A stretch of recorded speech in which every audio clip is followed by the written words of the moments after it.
اللهم صل وسلم وبارك وكرم وعلم على نور الأنوار وسر الأسرار وترياك الأغيار ومفتاح باب اليسر سيدنا ومولانا محمد المختار وآله الأطهار وأصحابه الأخيار عدد نعم الله وإفضاله أما بعد. Yang saya cintai, yang saya muliakan para alim ulama, para asatidz, para kiai, para habaib,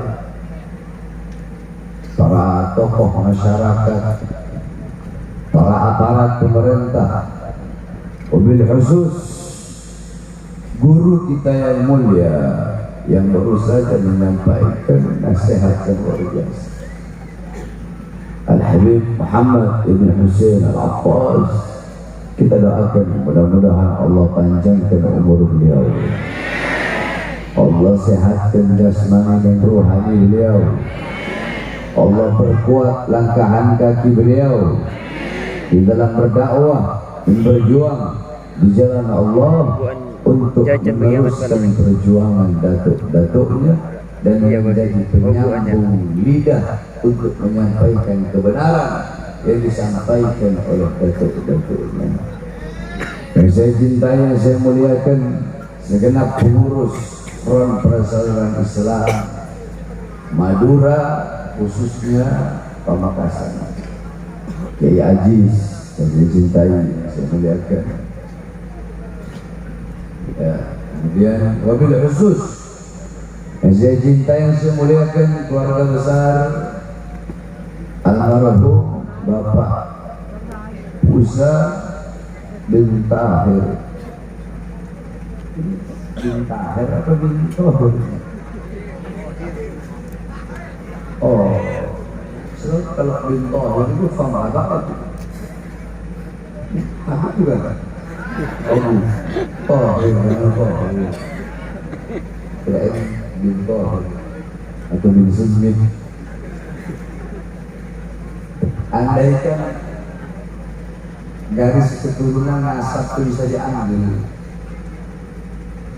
saya mau kasih di sedikit saya kayak ambil makan di sini.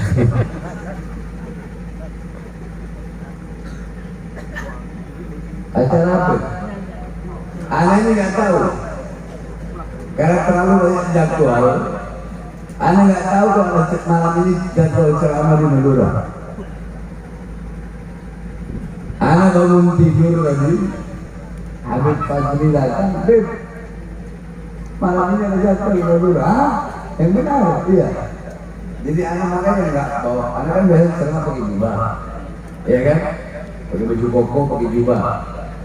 Ini kan nggak bawa jubah, nggak bawa apa-apa, dagangan. Betul kan? Ke mana? Ke apa mana? Bandara. Udah gitu sebenarnya udah nggak ada tiket pesawat.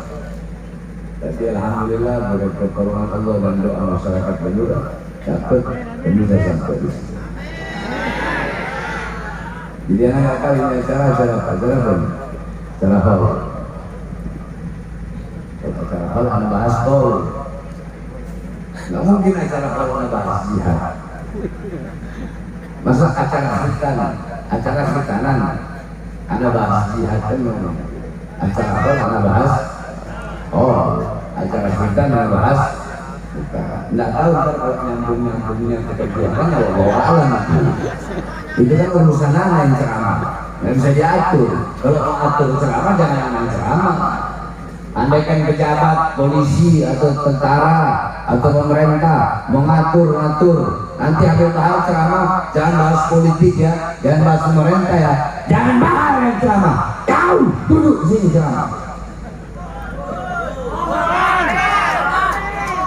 Penceramah kok mau diatur-atur. Kalau penceramah yang lain mungkin bisa diatur. Ada satu cerita. Habib Ali Al-Abbas dulu pernah bikin acara di alun-alun Bekasi. Alun-alun bikin acara Habib Ali. Habib bisik. Ini anaknya dibisikin sama Habib. Dibahas ceramah dan keras-keras. Tadi polisi bilang kalau Habib ceramah keras-keras, Habib lebih ditangkap. Jadi tolong ceramah dan keras-keras. Udah tahu anak orangnya nggak bisa ditantang. Naik podium, belum assalamualaikum nih, belum assalamualaikum. Langsung ngomong, saudara-saudara, tadi Habib Alwi bisikin saya nggak boleh ceramah keras-keras. Katanya kalau saya ceramah keras, saya bakal ditangkap. Saya tangkap saya.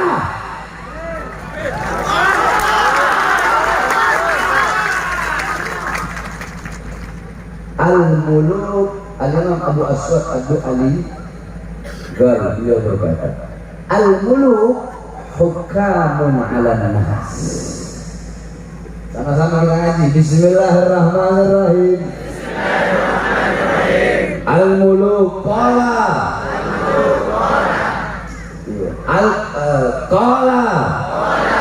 qala telah berkata Al-Imam Abu Aswad Ad-Du'ali,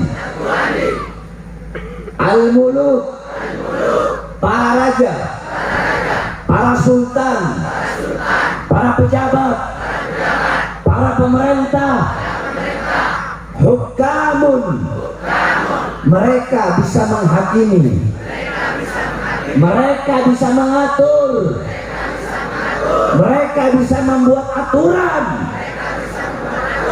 alannas, bagi rakyat, bagi manusia. Al-ulama, adapun para ulama, para ustaz, para kiai, para habaib, orang-orang yang berilmu, hukamun, mereka bisa menghakimi, mereka yang membuat aturan, lil muluk, bagi para pejabat, bagi para raja, bagi para sultan. Kalau raja, kalau pejabat bisa ngatur rakyat, maka yang bisa ngatur pejabat adalah ulama. Dan ulama untuk mengatur pejabat bagaimana? Kembali ini dunianya. Kemarin ada polisi datang ke tempat saya, langsung busur-busur bilang, copot itu polisi itu. Kenapa harus dicopot? Karena itu polisi datangnya ke Habib arogan, Habib radikal, Habib yang anti pemerintah. Harusnya polisi yang seperti itu yang dinaikin pangkat jabatannya, bukan dicopot, goblok. Betul? Sebab kenapa?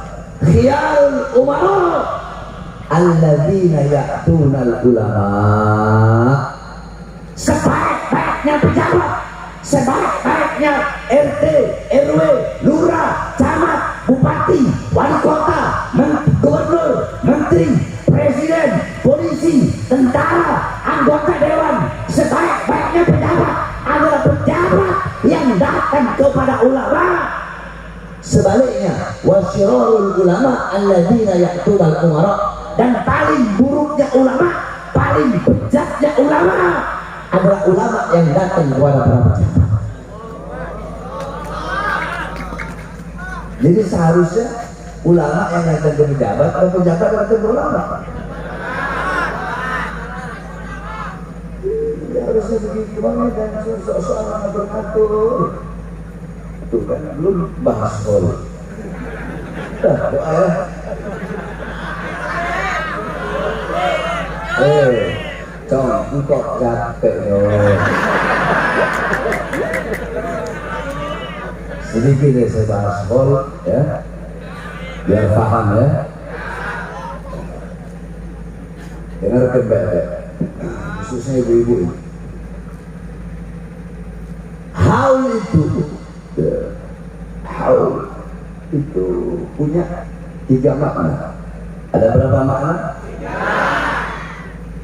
Yang pertama, haul secara lafaz ya, itu maknanya bisa diartikan sebagai sekeliling apa? Atau sekitar. Alladzi barakna, yang kami berkahi sekelilingnya, sekitarnya. Itu pakai huruf ha, waw, lam, haul. Yang kedua, bisa diartikan daya, upaya, kekuatan. La haul, la haula wala quwwata, tidak ada daya, tidak ada upaya. Yang ketiga, haul artinya satu tahun. Jadi setiap perputaran waktu 1 tahun itu namanya haul. Nah, udah menjadi uruf, udah menjadi adat, udah menjadi adat istiadat kita Ahlus Sunnah wal Jamaah, khususnya yang ada di Indonesia. Apabila saudara kita, bapak, ibu kita ada yang meninggal, kakak, adik kita ada yang meninggal, paman, bibi kita ada yang meninggal, kakek, nenek kita ada yang meninggal, itu kita bikin acara tahlil dari hari pertama sampai hari ke-7, 1 sampai 7 hari. Selesai kita bikin acara 40 hari selesai, bikin acara 100 hari selesai, bikin acara 360 hari, atau yang disebut haul setiap tahun itu. Paham? Itulah menjadi adat istiadat kita Ahlus Sunnah wal Jamaah. Nah, tapi cuma di sini haul itu ada 2. Ada haulnya orang soleh, ada haulnya para wali, ada haulnya para aulia. Contoh di Jakarta, kita mulai dari Jakarta. Ada haul Habib Husain bin Abu Bakar Idrus Suwarmatang, ada haul Habib Ali bin Abdurrahman Al-Habsyi Kuitang, ada haul Habib Salim bin Ahmad bin Jindan, ada haul Habib Abdullah bin Muhsin Al-Atas Keramat Empang Bogor, ada haul Habib Syekh Al-Atas Sukabumi, kemudian ada haul Kampung Bandan Jawa Tengah. Di Solo ada haul Habib Ali bin Muhammad Al-Habsyi Sahibul Maulid, haul Habib Ali bin Ali Al-Habsyi, haul Habib Anis bin Ali bin Ali Al-Habsyi di Solo. Di Jogja haul Ahmad Tafaqi Tempel. Pekalongan haul Attos Ahmad bin Ghalib Attos. Ada haul Haddad di Tegal. Jawa Timur kita ambil dari Surabaya, ada haul Sunan Ampel, ada haul Boto Putih. Di Gresik ada haul Habib Abu Bakar Muhammad As-Segaf Gresik. Kemudian di Pasuruan ada haul Habib Ja'far bin Syekh As-Segaf, ada haul Habib Abdul Qadir As-Segaf, abahnya Habib Taufik. Kemudian di Bangil ada haul Habib Abdullah bin Ali Al-Haddad, ada haul Habib Husain As-Segaf. Kemudian di Jember Tanggul ada haul Habib Saleh bin Muhsin Al-Hamid Tanggul. Daerah Berani ada haul Habib Husain Al-Hamid Berani. Daerah Banyuwangi ada haul Habib Hadi bin Abdullah Al-Haddad Banyuwangi. Itu para habaibnya, para kiai-kiainya. Di Pasuruan ada haul Kiai Abdul Hamid. Di Surabaya ada haul Kiai Asrori. Dulu saya waktu masih kecil, ketika abah saya di Surabaya, itu saya sering digendong-gendong sama Kiai Asrori di waktu saya masih kecil. Di Madura ada haul Kiai Khalil Bangkalan yang terkenal. Siapa yang nggak kenal beliau? Guru dari para guru. Di Jombang ada haul Kiai Haji Hasyim Asy'ari. Di Bondo, di Situbondo ada haul Kiai As'ad, ada haul Kiai Haji Samsul Arifin, dan masih banyak lagi acara-acara haul. Nah, acara haul seperti ini kita duduk di situ mendengarkan manaqib, sejarah hidup, cerita bagaimana ilmu, amal, ibadah, akhlak, wara, khauf, perjuangan, amar ma'ruf, nahi mungkarnya sahibul haul diceritakan agar apa? Agar kita bisa mengambil manfaat, mengambil intifa, mengambil pelajaran, agar kita bisa menjadikan beliau-beliau sebagai teladan dan sebagai pedoman dalam kehidupan kita sehari-hari. Nah, cuma acara haul yang seperti itu beda dengan acara haul yang sekarang. Paham? Kalau haul sekarang ini sahibul bait mengundang kita duduk di sini. Untuk apa? Untuk mendoakan. Acara haul di sini, yakni kita kan mendoakan. Tadi baca Yasin enggak? Baca tahlil enggak?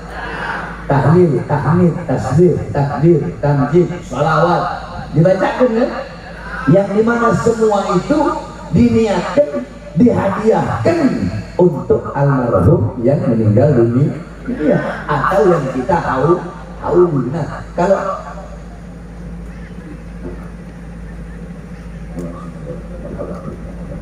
kita doakan Nabi Muhammad mudah-mudahan perjalanannya lancar, beliau langsung. Ayo semua salawat.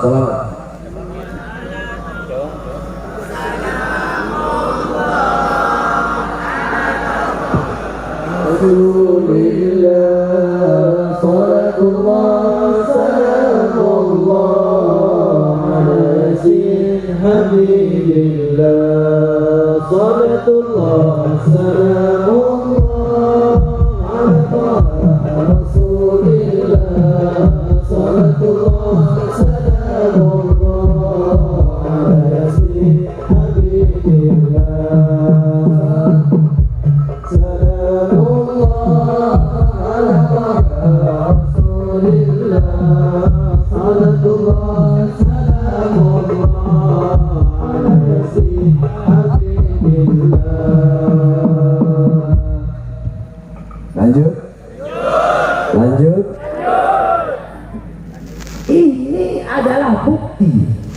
Ini adalah bukti bahwasanya anak yang ditinggalkan oleh almarhum adalah anak yang soleh kalau laki-laki, kalau perempuan anak yang soleh.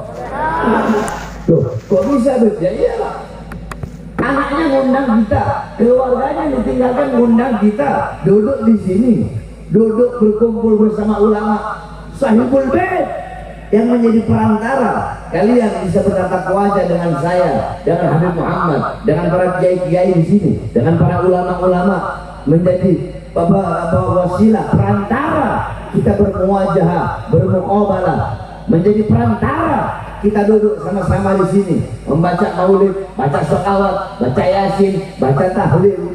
Ini kan bukti anak ditinggalkan anak yang soleh.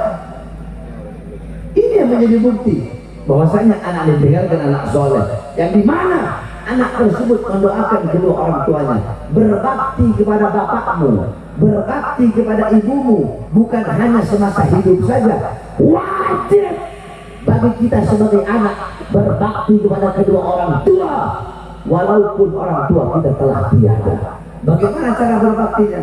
Cara berbakti ketika orang tua telah tiada dengan apa? Dengan mengirimkan doa bagi orang tua kita yang telah wafat dan meninggal dunia. Kan udah ada hadisnya jelas. Baca bareng-bareng Bismillahirrahmanirrahim. Idza mata ibnu Adam, apabila wafat manusia, in qata'a amaluhu, maka terputuslah amalnya, illa min salasah, kecuali 3 amal yang tidak akan pernah terputus. Shadaqatun jariyah, yaitu sedekah jariyah, al ilmu yang tafa'u bih, yaitu ilmu yang bermanfaat, wa waladun saleh yad'ulah, dan anak soleh yang ia tinggalkan yang mendoakannya. Ini 3 amal yang tidak bakal terputus. Saya tanya, jawab bareng-bareng. Kalau kita mati, masih hidup kita sholat dalam kubur, bisa nggak kita sholat? Masih hidup kita puasa dalam kubur, bisa nggak kita puasa? Masih hidup kita zakat dalam kubur, bisa nggak kita zakat? Masih hidup kita haji dalam kubur, bisa nggak kita haji? Berarti amalnya terputus. Yang nggak terputus apa? 3 amal tadi. Kalau kita masih hidup meninggalkan 3 amal tadi, tidak akan pernah terputus pahalanya sampai datangnya hari kiamat. Di zaman Nabi Isa alaihissalam, Nabi Isa lewat, Ketika Nabi Isa lewat ada kuburan. Nabi Isa mendengar suara jeritan, suara siksaan di dalam kubur tersebut. Ketika Nabi Isa mendengar, Nabi Isa lewat pulang sampai di situ. Ketika lewatnya mendengar suara jeritan, pulangnya udah tidak ada jeritan, udah tidak ada teriakan, tidak ada siksaan. Nabi Isa bertanya, ya Allah, tadi aku lewat di sini, ini penghuni kubur sedang kau siksa, kau azab. Tapi ketika aku pulang lewat lagi, sudah hilang azabnya, berhenti siksanya. Ada apa ini? Apa kata Allah? Itu ahli kubur orang fasik, suka berbuat dosa, suka berbuat maksiat, makanya aku azab, makanya aku siksa. Akan tetapi ketika engkau sedang lewat, dia punya anak di rumah sedang membaca Injil, makanya aku angkat azab dan siksanya karena Injil yang dibaca oleh anak yang ia tinggalkan. Coba kalian bayangkan, itu baca Injil, azab siksa orang tuanya diangkat. Bagaimana kalau kita baca Quran dan kita kirimkan kepada orang tua kita yang telah wafat? Tadi dibacakan Yasin, Rasulullah jelas bersabda tentang fadilah Yasin. Siapa orang yang baca Yasin kelak di akhirat, Allah persiapkan 99 istana, temboknya terbuat dari emas putih, tanahnya terbuat dari kasturi, yang setiap satu istana ada 99 kamar, setiap satu kamar ada 99 ranjang, setiap satu ranjang ada 99 kasur, setiap satu kasur ada 99 bantal, setiap satu bantal ada 99.000 bidadari, yang dimana itu Allah persiapkan bagi orang suka membaca Yasin. Tadi kita baca Yasin, kita niatkan untuk almarhum, maka itulah yang Allah persiapkan bagi almarhum di akhirat nanti. Loh Beb, kok ada bidadarinya Beb? Ibu-ibu langsung protes. Bagaimana Beb kok ada bidadarinya? Terus nanti saya nggak ketemu dong sama suami saya. Ibu mau nanya gitu, nanya aja sama saya jawab nanti. Kalau ibu nggak nanya, saya nggak jawab. Mau nanya nggak? Ibu mau nanya nggak? Mau nanya nggak? Mau tahu jawabannya apa? Saya cerita, waktu sidang kemarin, hakim pernah nanya sama saya, Beb, di sorga ya itu kan banyak bidadari tuh. Emang andaikan kita sama istri kita masuk surga, emang istri kita nggak cemburu kalau kita sedang bidadari yang lain? Masuk akal nggak pertanyaannya?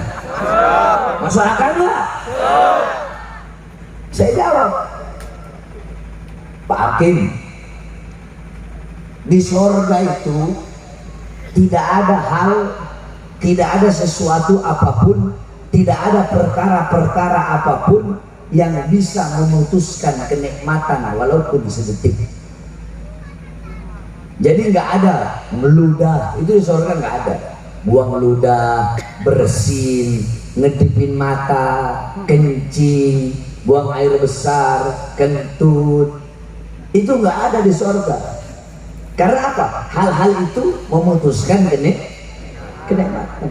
Anak tanya, yang laki dulu, cemburu, rasa cemburu itu memutuskan kenikmatan nggak? Memutuskan nggak? Ibu-ibu, cemburu memutuskan kenikmatan nggak? Enggak. Memutuskan nggak? Berarti di surga ada cemburu nggak? Ada cemburu nggak? Nggak ada. Oh gitu Beb. Jadi jawabannya, kita tetap sama istri kita, tapi tidak ada rasa cemburu di surga. Kenapa? Karena rasa cemburu bisa memutuskan kenikmatan. Oh yang kapri ya? Jadi kalau yang nanya, ya kalau ada yang tanya, Kiai, ibu-ibu nanya nih, Kiai, gimana istri suami saya kawin lagi itu? Nanti saya nggak bisa ketemu. Oh neng, aja takut. Nanti di akhirat tak ada rasa cemburu. Tak ada rasa cemburu. Paham? Itu Allah persiapkan. Bagi yang membaca ya. Terus baca apa lagi? Tadi tahlil. Dalam hadis qudsi Allah berfirman, La ilaha illallah ismi. La ilaha illallah adalah benteng pertahananku.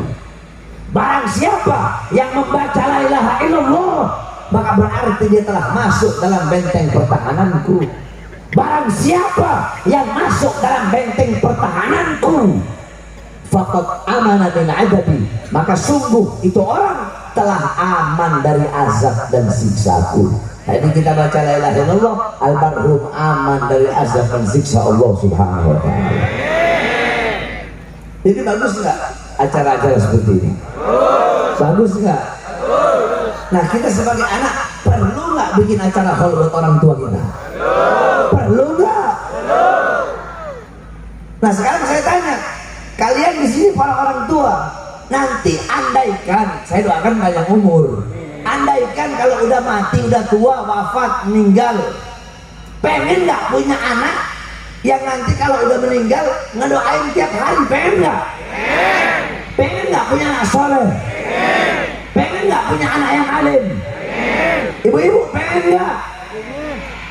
Jangan ngarep kalian, jangan berharap pengen punya anak. Saya ngarep nanti kalau saya mati, anak saya bakal baca doa buat saya tiap sholat, baca Fatihah, baca Qul Huwallahu Ahad, Al-Ikhlas 3 kali, Muawwidzatain, bacain shalawat, tahlil, tasbih, takbir, tamjid. Nanti anak saya ngundang orang-orang bikin acara hall buat saya. Jangan ngarep pengen punya anak seperti itu kalau engkau masih hidup, tidak pernah mendidik anak-anakmu dengan pendidikan baginda Nabi besar Muhammad. Jadi kuncinya satu, kalau pengen punya anak yang nantinya anak itu bisa membahagiakan kita, menyelamatkan kita dengan doa-doanya, maka mumpung masih hidup, didik anak-anakmu dengan pendidikan Nabi besar Muhammad. Ini ibu-ibu zaman sekarang enggak? Ibu-ibu, kalian sebagai orang tua, kalian sebagai seorang ibu, kalian madrasatul ula, kalian madrasah pertama, guru pertama, muallimah, muaddibah, mudarrisah, kalian seorang pendidik, guru, ustadz, kiai, sekolah pertama bagi putra putrinya, bukan bapak, tapi kalian sebagai seorang ibu, kalian adalah madrasah pertama bagi putra putri kalian. Jadi ibarat kata perahu, anak kita itu penuh, anak kita penuh, istri kita sebagai seorang ibu itu perahunya. Kalian sebagai suami adalah nahkodanya. Nah, saya tanya, celaka atau selamatnya penumpang tergantung perahu. Kalau perahunya rusak, perahunya bocor, maka celakalah para penumpang. Rusak, bocor, celaka, atau bagusnya perahu tergantung dari nahkoda. Makanya habis saya omelin ibu-ibu, saya mau omelin kalian bapak-bapak, karena kalian nahkodanya. Ibu-ibu dulu. Jadi ibu-ibu adalah apa? Madrasah pertama. Sebab waktu bapak dengan ibu terhadap anak lebih banyak mana? Ayo saya tanya, lebih banyak mana? Lebih banyak waktu bapak sama anak atau waktu ibu sama anak? Lebih banyak mana? Lebih banyak seorang ibu. Makanya ibu-ibu harus didik anak-anaknya dengan pendidikan Nabi Muhammad SAW. Hadramut, para wali songo yang berasal dari Hadramut. Hadramut melahirkan para ulama, melahirkan para aulia. Yang kata Rasulullah, Yaman adalah tempatnya hikmah. Yaman tempatnya hikmah, tempatnya iman, tempatnya ilmu, khususnya Hadramut. Hadramut melahirkan ulama, melahirkan aulia. Kalian mau tahu di Hadramut itu di pasar-pasar yang jualan-jualan di pasar, mereka nggak boleh, dilarang dagang di pasar kalau belum hatam 3 kali kitab Minhajut Thalibin Al-Imam An-Nawawi. Jadi yang dagang ikan asin, yang dagang sayuran, yang dagang gandum, itu udah hatam 3 kali kitab Minhaj. Itu pedagangnya. Bagaimana dengan ulama? Perempuan di Hadramut seumur hidup cuma keluar rumah 3 kali. Istri kalian sehari 9 kali di rumah. Hadramut, wanita Hadramut setahun cuma. Pertama, ketika mereka masih kecil, mereka keluar main-main sama bapaknya. Kedua, ketika mereka menikah, pindah dari rumah orang tuanya ke rumah suaminya.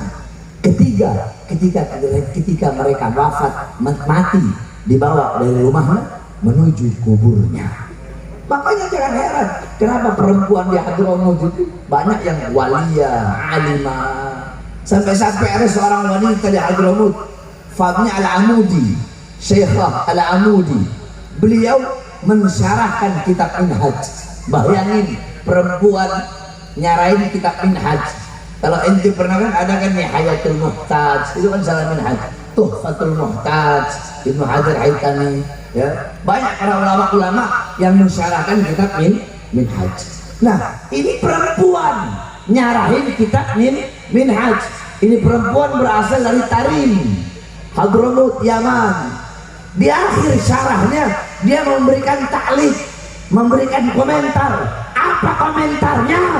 Komentarnya, tolong dikasih uzur, tolong kasih maaf, kata beliau, kalau ada kata-kata yang salah dalam penyarahan kitab ini. Kenapa? Karena saya menjelaskan ini kitab dalam keadaan menyusui anak-anak saya.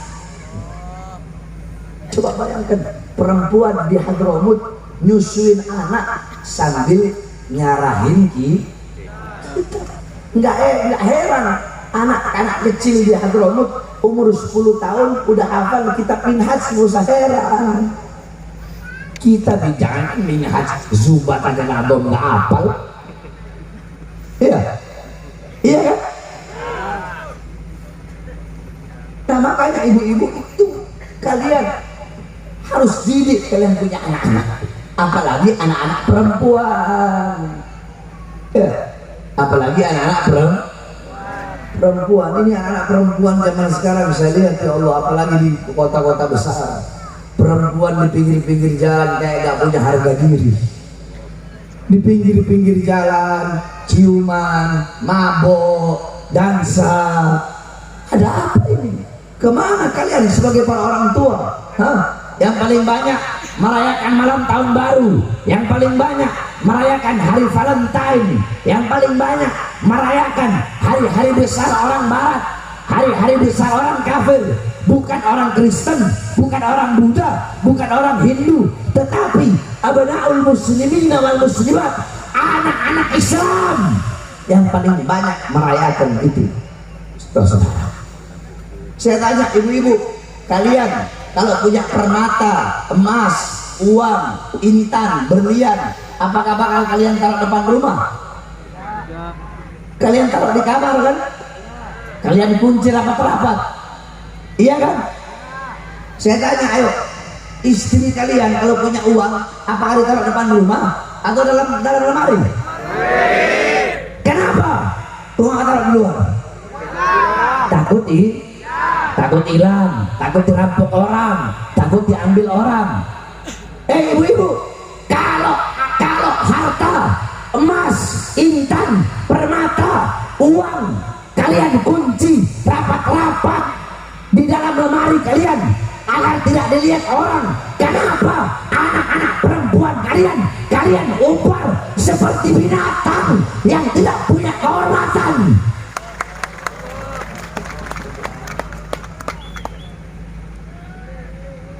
Kadang bapak-bapak, ibu-ibu yang piara sapi, piara kambing, Maghrib kambing sapinya belum balik dicari. Anak perempuannya 3 hari 3 malam nggak pulang-pulang, nggak dicari. Ada bagaimana kalian dengan orang tua? Jangan cuma ini ke ibu-ibunya. Kalian juga sebagai bapak-bapak. Saya tanya, kalian cari nafkah dari pagi, pergi pagi, pulang sore untuk ngasih apa? Iya, ngasih nafkah apa? Ngasih apa? Ngasih makan. Ngasih makan beling apa? Ngasih makan nasi. Ngasih makan Kalau kewajiban kalian sebagai bapak, sebagai orang tua, cuma ngasih makan anak istri nasi, ngasih uang, ngasih makan, apa bedanya dengan binatang? Kalian belum bangun, burung udah bangun duluan nyari makan untuk anak-anaknya, betul? Betul nggak? Kalau kewajiban kita sebagai orang tua hanya memberi makan jasmani anak-anak saja, apa bedanya dengan binatang? Ada yang lebih wajib. Apa itu? Memberi makan jiwa dan hati anak-anak kita. Apa makanan jiwa? Apa makanan hati? Ilmu. Makanya taruh anak-anakmu di pondok pesantren, taruh anak-anakmu di sekolah-sekolah Kenapa nggak mau taruh anaknya di pesantren? Nggak mau, Bu. Saya mau anak saya sekolah umum, terus saya mau anak saya nanti kuliah. Kalau di pesantren nanti anak saya nggak dapat ijazah, atau nanti anak saya nggak dapat titel, nggak punya kerjaan, nggak punya pangkat, nggak punya jabatan. Jangan suka banding-bandingkan pondok-pondok pesantren, sekolah-sekolah Islam dengan sekolah-sekolah biasa. Jangan. Tapi kalau mau banding-bandingkan, ayo saya tanya semua masyarakat dan jawab yang jujur, jawab yang keras. Jawab. Yang di luar sana, di luar maupun yang ada di sini, yang paling banyak ahli maksiat lulusan pesantren apa lulusan sekolah? Kurang keras. Saya datang jauh-jauh kemari, kalian capek dari maghrib, saya lebih capek, ngantuk 3 hari belum tidur, tapi tetap kalian lihat ada suara saya mengecil, ada. Kenapa kok kalian lemes begini ya? Jawab yang keras. Yang paling banyak ahli maksiat lulusan pesantren atau sekolah? Yang paling banyak jadi pelacur lulusan pesantren apa sekolah? Yang paling banyak jadi koruptor lulusan pesantren apa sekolah? Yang paling banyak jadi maling, perampok lulusan pesantren apa sekolah? Berarti mana lebih jahat? Mana lebih jahat? Anak SD udah tahu pacaran, SMP hamil, SMA lahiran dalam kelasnya, saudara. Betul? Betul? Makanya jangan banding-bandingin pondok pesantren. Masukkan anak-anak kalian ke sekolah-sekolah agama, ke pondok-pondok pesantren, agar mereka punya akhlak, punya adab, dan bisa didik seperti ini nanti kalau kita telah wafat dan kita telah meninggal dunia. Paham ya? Ibu paham? Jadi kewajiban kalian apa sekarang? Bukan hanya memberi makan jasmani, tapi lebih wajib, lebih mendahulukan memberi makan jiwa dan hati anak-anak kalian. Yani alimuhum wa adibuhum ad-din. Didik mereka, ajari mereka dengan pendidikan agama. Paham bapak-bapak? Paham ibu-ibu? Yang terakhir saya wasiatkan, saya sampaikan kepada kalian semua sekali lagi dan sekali lagi, jangan pernah menyerah, jangan pernah takut untuk menyuarakan kebenaran, menegakkan keadilan, untuk menumpas kezoliman dari manapun datangnya kezoliman. Jangan pernah takut, sampaikan kepada lau matalain, walaupun seluruh dunia, seluruh alam harus membencimu. Saudara-saudara, saya dihina, dicaci, dimaki, dipenjara, diteror, diancam berkali-kali. Saya keluar masuk penjara, berkali-kali diteror, diancam, difitnah, dihina, dicaci, dimaki. Apakah saya diam? Apakah saya berhenti berjuang? Apakah saya berhenti berjuang? Tidak, saudara-saudara, tidak. Jangankan hanya di penjara, saudara-saudara. Jangankan hanya di penjara atau diancam, demi bangsa, demi rakyat yang susah, rakyat yang kelaparan, rakyat yang menderita. Jangankan hanya di penjara, nyawa saya, jiwa saya, darah saya murah harganya tumpah untuk bangsa rakyat Indonesia. Allahu Akbar. Makanya jangan berhenti berjuang, betul? Betul. Makanya saya sampaikan juga kepada kalian, para pejabat. Apa sih mau kalian sombongin apa? Mau sombong mau pangkat? Ya. Mau sombong saya jenderal? Ya. Mau sombong saya presiden? Mau sombong? Nggak ada pangkat di akhirat, betul? Yang punya pangkat pada hari itu, yang raja pada hari itu Allah Subhanahu wa Ta'ala, betul? Betul. Betul. Makanya cobalah layani rakyat dengan baik.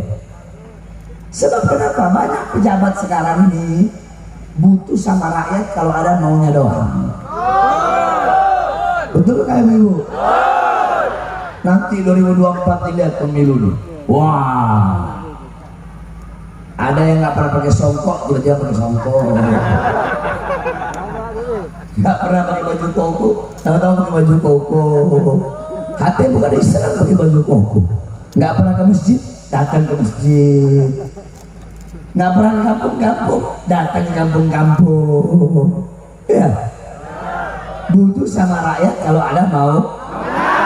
Saya berjanji memakmurkan rakyat 2024. Saya berjanji mensejahterakan rakyat. Tapi nanti kalau sudah jadi, yang makmur bukan rakyat, yang sejahtera bukan rakyat, yang makmur partainya, yang sejahtera politiknya, kita rakyat Indonesia menjadi budak di negara kita sendiri, saudara. Betul. Banyak pembohong, penipu, pendusta. Betul. Makanya kalian para pejabat, saya tanya, jawab sama yang keras. Baju dinas yang mereka pakai para pejabat dari siapa? Kurang keras, dari siapa? Dari siapa? Rumah dinas mereka dari siapa? Mobil dinas mereka dari siapa? Kendaraan mereka dari siapa? Senjata mereka dari siapa? Tank mereka dari siapa? Water cannon mereka dari siapa? Bangunan-bangunan mereka bangun dari siapa? Dari kami rakyat. Maka saya sampaikan, kalian jangan macam-macam dengan rakyat, karena hasil kalian dari keringat rakyat, darah rakyat. Di atas kalian ada kami, bangsa dan rakyat Indonesia. Di atas presiden dan segala-galanya, saudara. Allahu Akbar. Allahu Akbar. Rakyat siap bersatu, siap bersatu, siap berjuang, siap melawan kezaliman, siap melawan ketidakadilan. Allahu Akbar. Makanya jangan pikir enak jadi kayak kita orang ini. Risiko paling kecil di penjara, risiko paling besar mati saya. Dan saya ambil itu semua risikonya, saudara-saudara. Saya ambil, bukan hanya saya ambil, udah saya telan, itu resiko itu. Mau di penjara kayak mau dibunuh kayak dibunuh, itu cita-cita saya.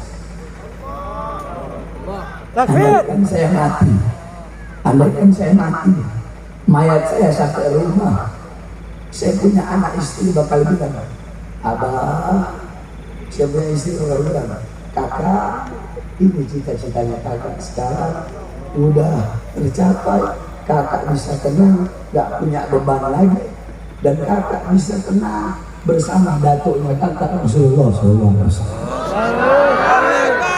Saya tanya, apakah saya penjahat? Saya koruptor? Saya bandar narkoba? Bandar narkoba? Siapa yang saya bela selama ini? Siapa yang saya bela? Siapa yang saya bela? Maka mati demi rakyat suatu kemuliaan bagi saya. Mati demi NKRI suatu kehormatan bagi saya. Mati untuk melawan para pengkhianat bangsa demi membela rakyat, itu adalah cita-cita saya, saudara-saudara. Sekali lagi saya wasiatkan, apalagi orang Madura, jangan pernah takut untuk menyampaikan dan menyuarakan kebenaran. Paham? Nah, tentang 2024 kan tadi Habib Muhammad sudah menjelaskan, ya. Nah, itu sesuai dengan kaidah. Jadi Nabi Adam, perhatikan ini terakhir.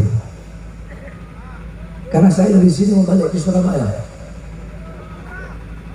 Saya balik ke Surabaya, mau beli baju, gak ada baju saya. Balik dari sini saya ke Surabaya, besok baru balik lagi ke Madura.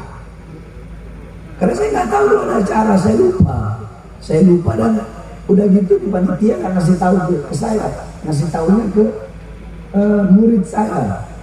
Murid saya mungkin takut saya ini di pesantren, santri-santri. Jangankan suara, dengar kelompen saya kan suka pakai kelompen, tahu kelompen? Gempia, apa?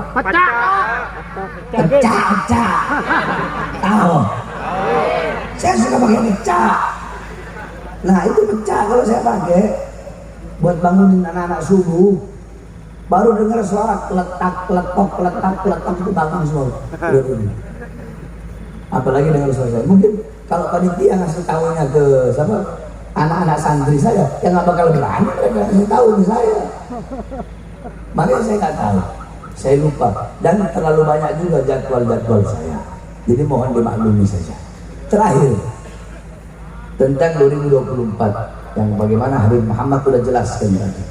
Ya. Jadi Nabi Adam pernah berkata, siapa yang berkata?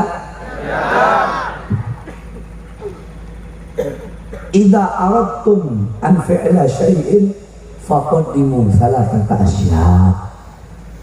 Kata Nabi Adam, wahai manusia, wahai anak cucuku, kalau kalian mau melakukan suatu hal apapun, mau melakukan perkara apapun, mau mengambil pendapat atau mau mengeluarkan pendapat suara apapun, sebelum melakukan perkara itu, sebelum melakukan tindakan itu, maka dahulukan dulu 3 hal ini, 3 perkara ini. Saya nggak usah bahas yang 2, saya bahas yang 1 aja. Apa itu? Istasyirul akhyar. Bermusyawarahlah dengan orang-orang soleh, bermusyawarahlah dengan orang-orang yang baik, dengan para ulama, para ustadz, para kiai, para habaib. Contoh mau nikah, datang ke ustadz, ke kiai, saya mau nikahin anak saya, bagusnya bulan apa, bagusnya hari apa. Mau melakukan apapun termasuk dalam memilih. Nah, nanti 2024 kalau mau pilih, ya tunggu hasil keputusan dari para ulama. Sedangkan kita selama ini imam besar kita siapa? Imam besar kita siapa? Maka tunggu keputusan daripada beliau. Paham? Sebagaimana Nabi Muhammad sampaikan tadi, saya cuma meneruskan dan ngasih dalilnya, ngasih sandarannya. Sandarannya apa? Yaitu tadi istasyirul akhyar. Tapi kalau saya pribadi kalian tanya, dan terus kalau Habib Bahar, oh mohon maaf, Bahar bin Smith 2024 golput, nggak pilih siapapun. Mau siapapun yang jadi presiden saya nggak bakal pilih. Itu untuk pribadi saya sendiri. Jangan kalian ikuti, nggak boleh. Paham? Itu saya pribadi. Jangan diikuti, oh saya mau ikut ayo bang golput, jangan, nggak boleh. Ini negara demokrat, harus untuk memilih. Nah terus milihnya gimana deh? Ya gampang, ada dua pilihan. Ini pilihan pertama, ini pilihan kedua. Kalau dua-duanya baik, ya pilih dua-duanya. Cuma dua-dua ini kan nggak bisa dipilih ya kan? Harus salah atau ada tiga, berarti harus salah Bagaimana caranya? Caranya berarti pilih yang paling baik, pilih yang paling baik, pilih yang paling baik. Itu aja gampang kan? Contohnya begini, ada kopi ya. Ini tisunya basah kena air. Ini airnya air gula. Ini air putih. Ini tisu kering. Di antara tiga ini yang paling bagus, yang paling baik yang mana? Yang paling buruk yang mana? Basahnya kan ada dua. Nah itu pinter, paham? Nah terus kalau tiga-tiganya rusak gimana Bib? Tadi kan tiga-tiganya baik, pilih yang paling baik. Kalau tiga-tiganya rusak gimana? Pilih yang paling ringan kerusakannya, pilih yang paling enteng, yang paling ringan keburukan. Itu aja sudah dari saya, paham ya? Karena kalau saya udah cukup dihianati, saya gak mau. Saya orang hidup dengan prinsip. Ya, saya hidup dengan prinsip. Dihianati, oh udah cukup. Nggak ada politik-politikan lagi. Bukan berarti ini saya nggak mau. Mau siapapun yang jadi calon presiden, saya nggak bakal dukung, nggak bakal memilih. Ya, saya golput. Tapi saya tidak menyuruh umat, tidak memerintahkan umat. Karena ini negara demokrasi. Kalau umat tidak ada suara untuk memilih, maka orang-orang yang jahat yang buruk yang akan memilih pilihan-pilihan buruk mereka. Jadi umat wajib untuk memilih yang paling baik, yang paling baik, yang paling baik, yang paling bagus, yang paling bisa memberi manfaat kepada bangsa, negara, dan rakyat Indonesia. Paham? Paham? Jadi jangan ikutin saya. Oh saya ikut Habib Bahara gak boleh ikut. Jangan, gak boleh. Ya, gak boleh. Gak boleh, jangan.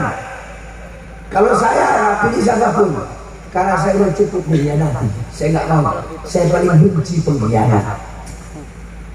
Saya paling benci pengkhianat. Karena kami jujur orang Indonesia Timur. Saya orang Sulawesi. Sekarang kan banyak istilah pribumi, iya kan? Sekarang ada istilah pribumi sama imigran Yaman. Yang Habib dibilang imigran Yaman. Jadi Kiai sama Habib mau dipecah, mau diadu domba. Ini kelakuannya setan enggak? Kelakuannya iblis enggak? Diikuti bukan? Diikuti apa? Diikuti bayangan? Diikuti bayangan? Kakek nak ngomong pribumi. Engkau ya bertujuh bervektor darah Indonesia Timur, bervektor darah Indonesia, darah Sangir, kalian nggak tahu, darah Bugis, darah Buton, darah Bajo, darah Flores, darah Ternate, sama darah Minahasa. Itu 7 darah dalam tubuh saya. Pakai istilah pribumi, saya injak batang leher kalian berkelas. Mau memisahkan kiai dengan Habib, makanya nggak benar ini. Kalau saya dapat bocoran, yang saya dapat informasi, ini diduga ini dilakukan oleh kaum Syiah. Untuk apa? Untuk mensyiahkan Indonesia. Jadi mereka tes DNA. Yang saya dapat, diduga mereka nanti bakal Habib yang Sunni tertolak DNA-nya. Habib yang Syiah masuk nyambung ke Rasulullah Sallallahu Alaihi Wasallam. Itu yang saya dapat. Jadi mau dipisah sehingga nanti bentrok, chaos. Itu tujuannya. Chaos antara siapa? Antara umatnya Habib dengan umatnya Kiai. Kenapa bentrok? Ya iya, kan Habib sama Kiai dibentrokin. Otomatis umatnya juga ikut pendukungnya juga ikut gaya PKI, gaya Syiah. Makanya sering saya bilang, udah habaib Kiai harus bersama. Kalau ada seperti biasanya, anggap aja tuh makhluk-makhluk itu nggak ada. Karena jumlah mereka sedikit. Ahlus sunnah wal jamaah aswaja harga mah jaga itu. Ada ulama besar dulu ngomong Syiah sama Wahabi itu sama kayak kotoran kambing, kotoran sapi, kotoran kuda dibelah dua sama tempat musuhnya. Baik, paham? Paham? Saya tanya lagi semuanya, siap berjuang? Siap berjuang? Siap sampaikan kebenaran? Siap lawan kezaliman? Siap lawan ketidakadilan? Allahu Akbar! Allahu Akbar! Allahu Akbar! Jadi maksud tujuan diadakan acara haul ini jadi bukti anak ditinggalkan adalah anak yang soleh. Maka kalau pengen punya anak soleh, mumpung masih hidup, didik anak kalian dengan pendidikan agama. Itu aja pahami dan lakukan, ya. Mudah-mudahan bermanfaat. Insya Allah bermanfaat. Terakhir, sebelum saya tutup, saudara-saudara, ya. Oh, tojo.